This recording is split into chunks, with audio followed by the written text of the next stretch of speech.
We'll talk about that. It's quite poor.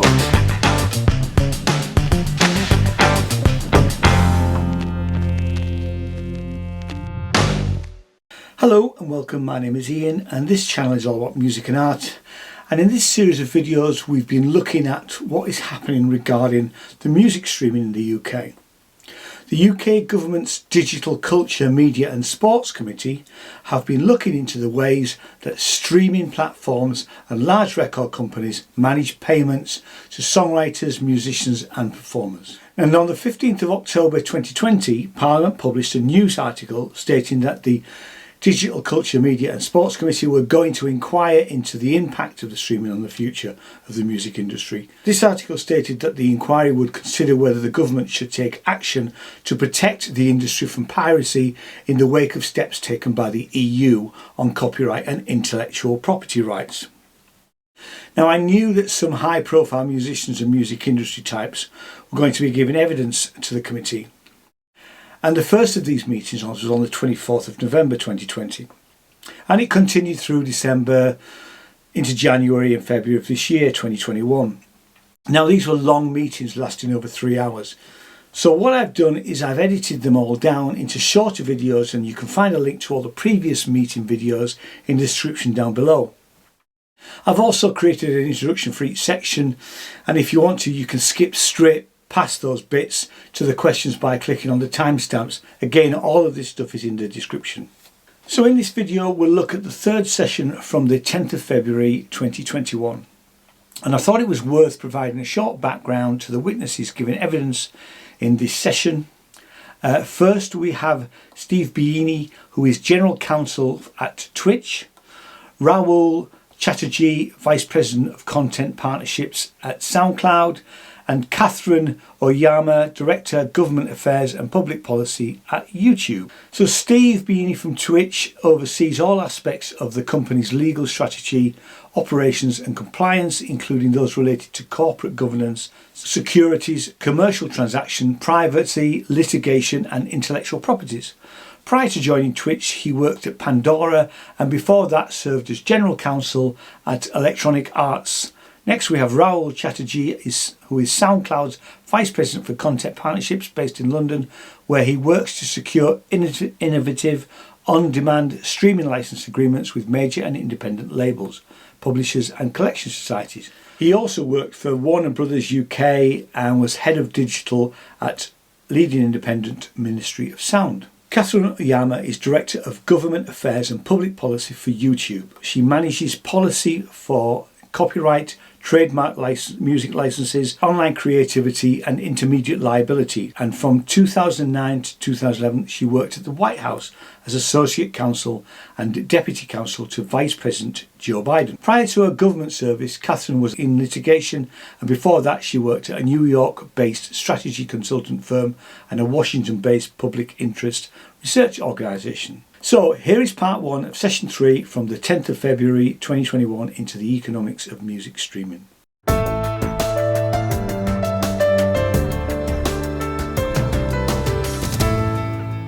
Order. This Digital Culture, Media and Sports Select Committee and this inquiry into the economics of music streaming. This is our third and final panel of the day.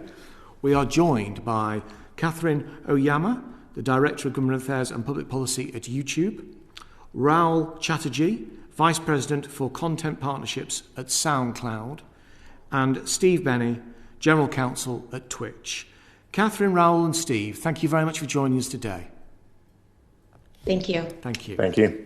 Our first question will come from Kevin Brennan. Kevin.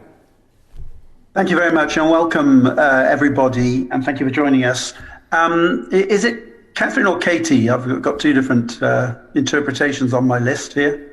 Either one is totally fine. Okay. Fine. Well, Katherine, isn't safe harbor just a get out of jail card to allow copyright infringement to happen on your services?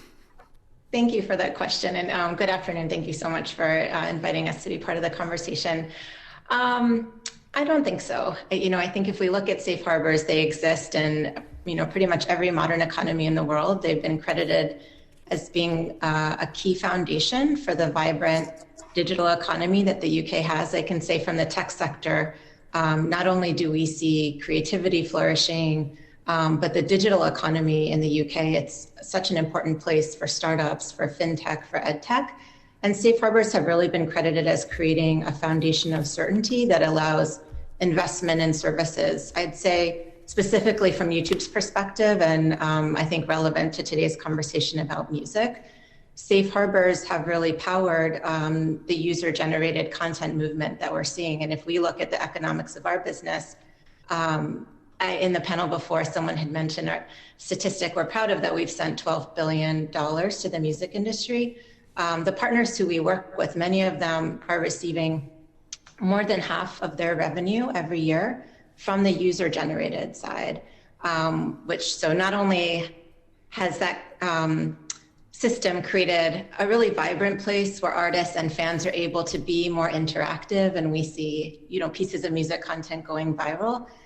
But there has been a big shift where this sector is really driving real revenue and powering this 5 to 6 year positive growth we're seeing now in the global recorded music industry. So we're happy to see streaming now be a majority, and we see the UGC side truly powering a lot of that growth in the industry. But you heard the record labels representatives earlier on say basically it just suppresses the value of their intellectual property effectively. I mean, for example, when the EU copyright directive was being debated, which the UK government at that time was actually quite an active player in favour of, although it's working out what it's going to do now we've left the EU. Isn't it true that YouTube paid some of its video stars to allege that the directive would ban memes, which actually were exempt under the directive? Wasn't that a case of you promoting fake news? I don't think so. I mean, of course, the directive is still under evaluation. I believe it's only been transposed by one member state so far, so these debates are ongoing. We've heard concerns and uncertainty raised by all sectors. I mean, I think rights holders, if you look at the debate even in the German transposition today, there's truly an equal amount of concern and controversy from the user community as well as the rights holder community. Our creators obviously were following that very closely. I'd say, one specific example. But is that true though, that you did pay some of your music video creators to say that the directive would ban memes when in fact they're exempt under the directive? No, I think one specific concern that they have raised with us recently in the last few months is due to some of the uncertainty, some of the music rights holders have been concerned that incidental right holders, so a toy in a video or the owner of a copyrighted design on a t-shirt, that those that are kind of more incidental uses in a music video, that the new laws could be so confusing that those other rights holders would be empowered to strike down their content and reduce their revenues. And I think that's actually quite a legitimate concern. Are you trying to influence policymakers in the US to insist that safe harbor is part of any UK-US trade deal that might be negotiated, even though the UK government previously obviously favoured the directive and may want to introduce a form of it here in the UK eventually, or their own form of it? I think we generally support the Safe Harbor Foundation, both for the importance it has had for the digital economy and for the music sector, driving more than half of the revenue. Certainly in the US, Canada-Mexico agreement, that was a debate. I have not been any part of the debate in the UK-US discussions. Okay, so you haven't been sort of talking to people in Washington and trying to persuade them to insist on inserting that into any future US-UK trade deal?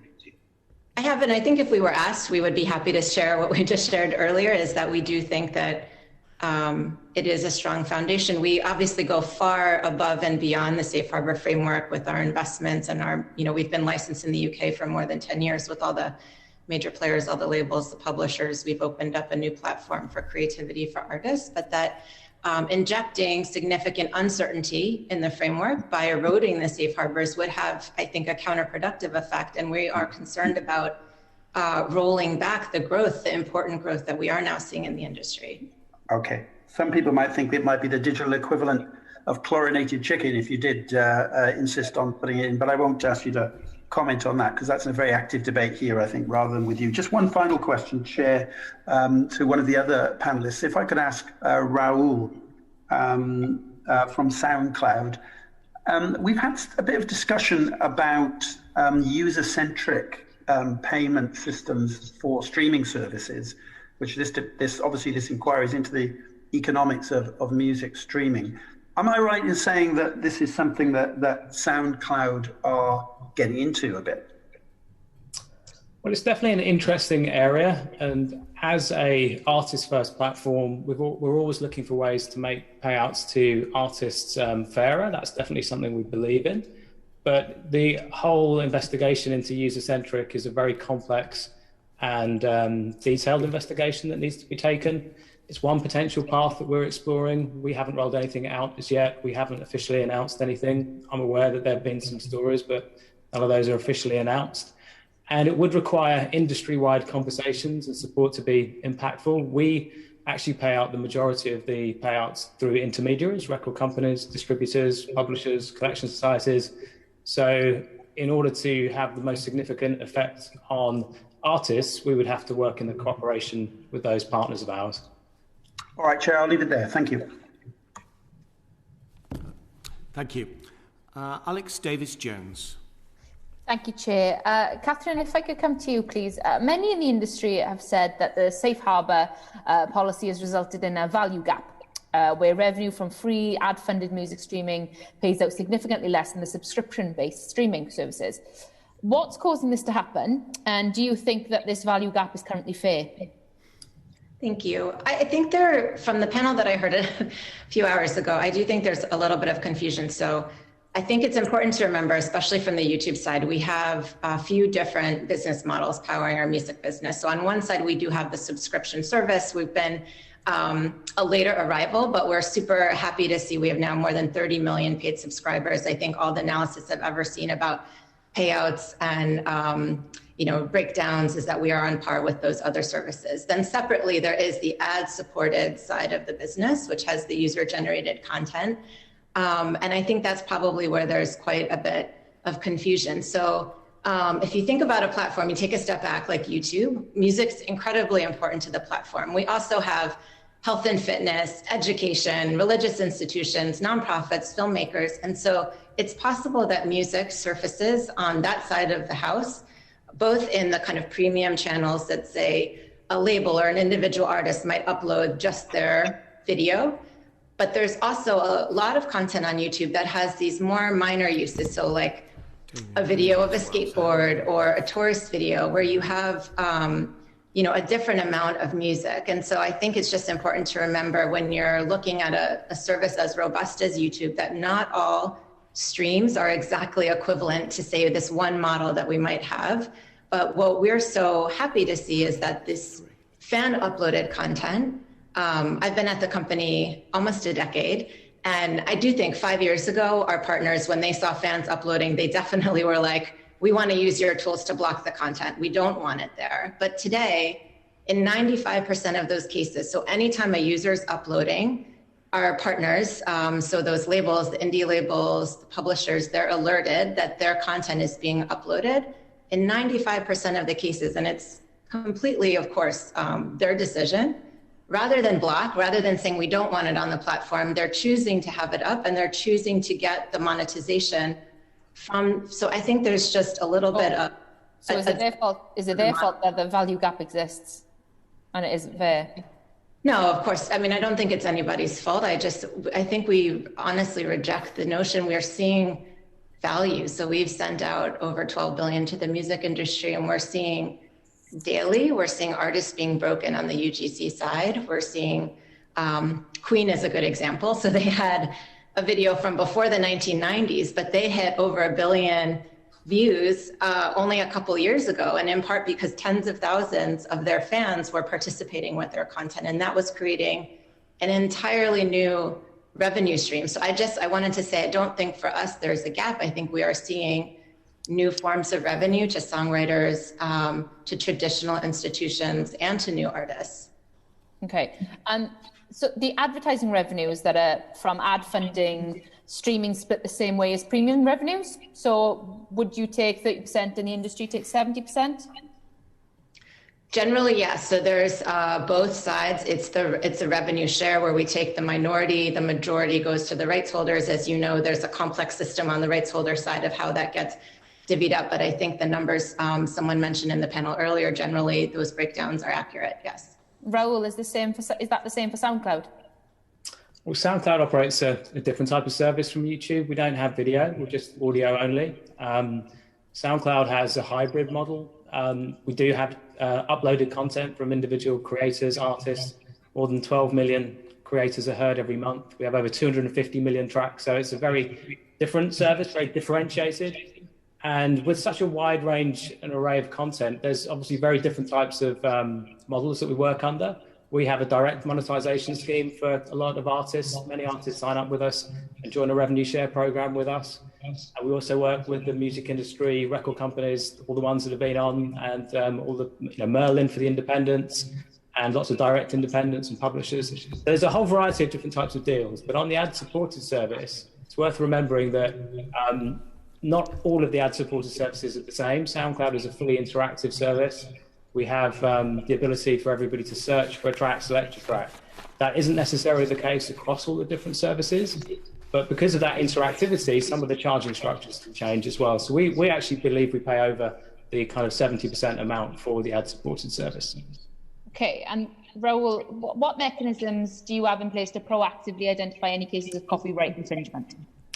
So we put a huge amount of effort into protecting the industry's copyright content. So we have a content identification system. So when users upload content, it's scanned against a reference database of content that we've collected ourselves. We also work with the industry market leader, Audible Magic, who have a reference library as well. And if there are any matches against the music industry's content, then we take the most conservative business rules, which is typically block. So what we do is we work with the music industry to block secondary copies of their content. They prefer to have their content sitting on their own artist profiles, their the pure home of the content. And so you don't tend to see secondary copies because we don't have videos where you might have a different skateboarder, for instance. So in our world, the labels as well can make the choice as to whether their tracks appear in the ad-supported service. They have a choice. They can actually put music just behind our subscription paywall, which is a different way of working compared to some of the others. Okay. Katie, is the same thing for YouTube? What are you putting in place to prevent any copyright infringement? We have a system called Content ID. It powers all of YouTube. So we've invested about $100 million into Content ID, and it's basically a collaboration with the rights holder. So they give us their fingerprints or their digital files. And then when the user is uploading the content, we can alert them in advance before it goes live, there's been a match, and then they get to decide what they want to do. So they can choose to monetize that content. This also includes composers and songwriters. If there's been a fan, cover song, they can choose to just let it go up. They don't want to monetize, but they want to see some kind of analytics about how it performs. They can also choose to block. So if they don't want their content, they have the full ability to strike it from YouTube, or to even do that geography by geography. So they might say, hey, I like this rate that I'm getting in the Philippines, but I don't like this rate in Nigeria. And they have that kind of granular control. Or they could say a user fan cover can go up for 30 seconds, but not for 2 minutes. So it's quite granular. That system has sent about $5.5 billion out to rights holders. Okay. If I could maybe come in and talk about the value gap idea as well, the so-called value gap. It's important to remember with the ad-supported services, there's a lot of incremental revenue that's being created. So not everybody in the world can afford to pay $9.99 for a subscription service. We have a lot of people, we have a high range of diversity in our user base, many young people who don't have that kind of disposable income. So earning money from advertising from those groups is definitely additive to the industry. We also have a large number of people who are using our free ad-supported service who also subscribe to either one of the other services. There are many others I know you're talking to later on this month. So if you have people paying for a subscription and then experiencing an ad-supported service alongside that, because they're accessing additional content, then that's additive to the industry. So there's no so-called value gap when it comes into those two situations. I appreciate that people can't afford maybe the $9.99 subscription service, but we've got musicians here who can't afford to pay their mortgage and are struggling to pay their bills because they aren't earning the average wage in the country. So your justification there is that, well, because people can't afford to pay the subscription service, we should just give it to them for free? Any of those musicians can work with SoundCloud to figure out the best way to represent their content on SoundCloud. So obviously I have a huge amount of sympathy for musicians who are struggling, particularly those who've had their income hit in the last year or so. You know, we're an artist-centric platform, so the majority of people who are actually using SoundCloud are uploading their own material themselves, and we have a whole variety of tools to help them reach their audience and collaborate with other musicians. That's a very normal thing that people do on SoundCloud. And yeah, as I mentioned before, there's a whole variety of different ways that they can operate to ensure that their music is protected. Yeah, okay. One of the issues is protecting that from copyright infringement. So what proportion of the copyright infringements are proactively identified compared to where the rights holder has notified you, for example, that the infringement is taking place? So before you have to be told? On SoundCloud, we have a team of people who are working 365 days a year to respond to any requests that come through. But it's worth also just being in mind that we do operate a notice and stay down policy. So if somebody puts up a request and sends a request against the new sound recording that's been taken down, that is recorded and put into our reference database. So no further copies of that audio can be uploaded by anybody else. So that notice and stay down policy is something that we've had for many years. It helps protect every single rights holder so they don't have to make repeated takedown requests. We don't get complaints from rights holders or artists that there's a big challenge with trying to send repeated takedown notices. But how many are identified by you directly compared to takedown requests that you receive? I don't measure that. That's not something I'm prepared to answer, but I can help you separately to look at the balance between the two. But we're active. The technology is active. It blocks content. People sometimes do try and upload things that they shouldn't, and it does block things. Every day things are being blocked, and every day we have things that are requested to be taken down. But every day we also monetize content, and every day we pay rights holders a growing amount of money for the use of their content on SoundCloud. Okay, Katie, YouTube, how much copyright infringement is taken down directly by yourselves compared to what's reported to you?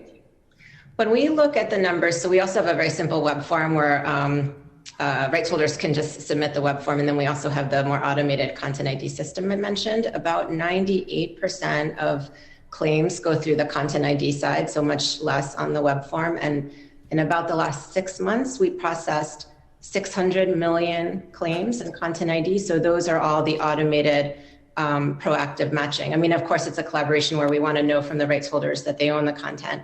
But it's a significant, I mean, the vast majority is now at this point automated rather than manual. Okay, so hypothetically then, if a user was able to upload music that they didn't have the copyright to, and they were able to monetize this on your platform, like Raoul, you've said, it's monetized content, but that's before it was identified or flagged to you. What then happens to that music, that money that's generated by you and them once it's been flagged for copyright infringement or finally taken down? So the monetization programs for creators, that's not open to everybody. We have a number of different programs, and there is a selection criteria that's in place in order to join those. So we assess the suitability of people who are joining that program. And so not anybody can just join with and use somebody else's content. They have to provide original material. There are extra checks that are provided, just even further checks that are provided. By the way, we also distribute content onto other platforms. We distribute content onto YouTube on behalf of creators and Spotify and other places. So we're very used to looking at that content, working with those creators to make sure that it's quality controlled and in good standing to be monetized. Okay, Katie, if that was to happen to YouTube, what would happen to the money? I mean, generally on Content ID, because we are licensed with all the major labels, with the indies, with the publishers, with collecting societies, I mean, generally it would be notified at upload because we are working with those different partners. It is possible, we do have a dispute system where there can be a claim and then there can be a dispute. Actually, in the case of music, it's very rare that there are disputes, but And half the time that the disputes happen, actually the rights holder themselves will say, sorry, I didn't understand. You know, they have the conversation and they actually release the claims.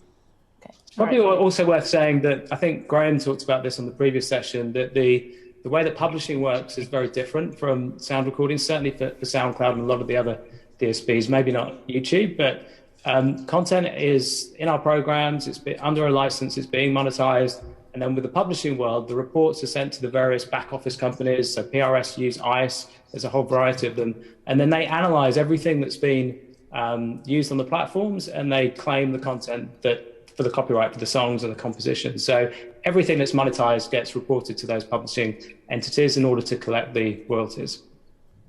Thank you. Thank you both. Thank you, Chair. No more from me. So thanks for watching. The next video will be a continuation of this session. Thanks very much. Bye-bye.